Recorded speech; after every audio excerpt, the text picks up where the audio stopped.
from WJTV studios in Jackson and across the state of Mississippi. A Jackson Prep football player who fell ill during Friday night's game has died.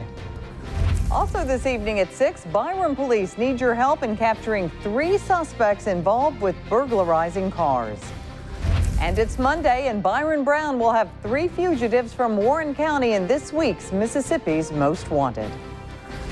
Streaming online 24 hours a day. This is WJTV News Channel 12 at 6. We are continuing to follow a developing story at this hour. Jackson Prep junior and football player Walker Wilbanks has died. This after becoming sick during Friday night's game against Oxford High School. News Channel 12's Mallory Pullen is live outside the school with more on this very tragic story. Mallory. It's very quiet here outside Jackson Prep as friends and classmates come to pray and mourn the loss of junior defensive tackle Walker Wilbanks. I'll move out your way so you can see cars piling in with "Pray for Walker" written on the back windows. Now this morning Walker was listed in critical condition at UMC. Within the last couple of hours we got word of his passing. Now we're told he became ill during the second half of Friday's game against Oxford High School. His family took him to the ER where he had a seizure. Now, the headmaster for Jackson Prep, Jason Walton, sent this letter home for students today about Walker's passing. And at the bottom of it is attached a passage from the book of Isaiah, and it reads, "He gives strength to the weary and increases the power of the weak. Even youths grow tired and weary, and young men stumble and fall. But those who hope in the Lord will renew their strength. They will soar on wings like eagles. They will run and not grow weary. They will walk and not be faint." Now, all sports and activities have been canceled until further notice. Live out here at Jackson Prep, Mallory Pullen, News Channel 12. Thank you very much, Mallory. Scattered storms are moving through parts of the metro now to cool off hot temps that have lingered in the area. Meteorologist Brad Mousehart is in for Ken South with an update on what's happening outside right now. Brad? A little bit of rain cooling going on, but overall it's still pretty hot. We're seeing some heat index values still in the triple digits out there this evening, so be very safe. You got to be outdoors. I wish we were seeing what we're seeing right now towards the northern plains. 59 degrees in Bismarck, 52 in Winnipeg up there, 63 as well in Billings. They even saw some snow this past weekend over in Montana. We're not seeing any of that. In fact, like I said, we're still stuck in the heat dome. About 98 in Dallas, 99 in Oklahoma City, and 83, a little rain-cooled temperature right here in Jackson. Already down in the lower 80s this evening. Now, weather-wise, we are seeing a good amount of thunderstorms out there, especially through central portions of Madison County or the Canton area, north of Madison proper. A little bit off to the south, we saw some heavier rain as well towards the Natchez area. That storm has been fizzling out just a little bit. We are also seeing some heavy rain showers just now towards the southwest of Pike County. So again, a lot of rainfall out there. All these storms are pushing their way off to the west and the southwest this evening. So again, just a little bit of rain shower activity still lingering out there over the next couple days. Those shower chances go down, just a 20% chance of showers and storms on Wednesday, but the temperatures are staying just about the same. But I have a big cool down coming up. I'll let you know about it in the 8-day forecast coming up in just a few minutes. For weather on the go, download our free Storm Team 12 weather app. You can find it in the App Store.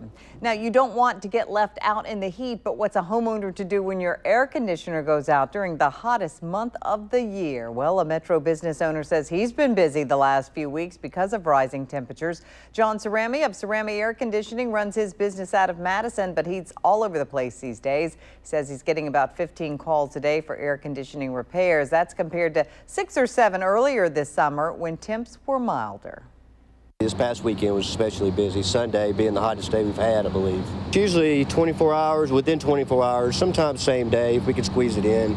Right now we're about three days out. Now, Cerami makes sure he and his employees stay safe by drinking lots of water while out in the sun doing their jobs.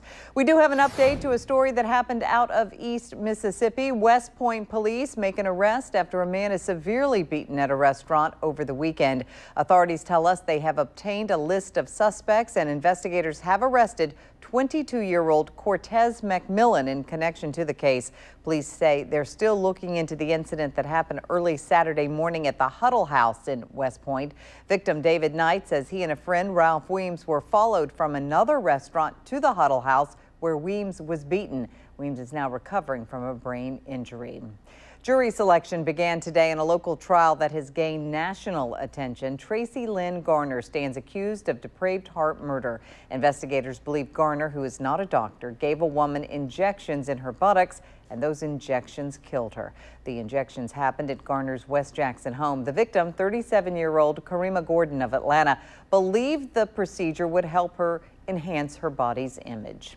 Authorities in Byram are looking for 3 people who they say broke into cars at an apartment complex. Police say 2 men and 1 woman took valuables from the cars at the Spring Lake Apartments this past weekend. The suspects went inside, unlocked cars, and also broke windows of those locked to steal the items. If you have any information about these people, please contact Byram Police or Metro Crime Stoppers at 601-355-TIPS or 8477. It's Monday, and that means it's time to get some fugitives off the streets. And tonight we're working with the Warren County Sheriff's Department for this week's edition of Mississippi's Most Wanted. My colleague Byron Brown joins us from Warren County with just who we're searching for. Melanie, tonight we're here in Warren County with Sheriff Martin Pace, and we begin now with Shannon Jordan. Sheriff, what can you tell about Shannon Jordan? In April of this year, Shannon and several other individuals were charged with stealing materials, including copper wiring from a vacant warehouse at the Ceres Industrial Park in Flowers, which is in eastern Warren County. His accomplices have been arrested. Shannon has not been arrested yet. There is a felony warrant for grand larceny outstanding on him after his indictment by the July grand jury. Jennifer Davis? Jennifer Davis is an investigation that was conducted by the Worthless Check Unit of the District Attorney's Office. She's accused of back in 2008 writing a $200 worthless check to a local business, has avoided their investigators since that time, has subsequently been indicted. Jeremy Austin. Jeremy Austin is wanted for aggravated assault. He is accused of shooting an individual here in Vicksburg. He's also charged with being a convicted felon in possession of a firearm.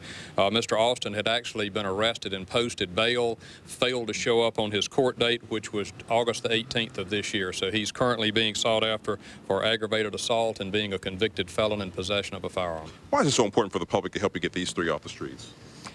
Everyone is due their day in court. We have victims that deserve justice. We have the suspects themselves that need to go before the court, and that none of this can happen. The process grinds to a halt when the individuals involved can't be located. All right, thank you very much, Sheriff.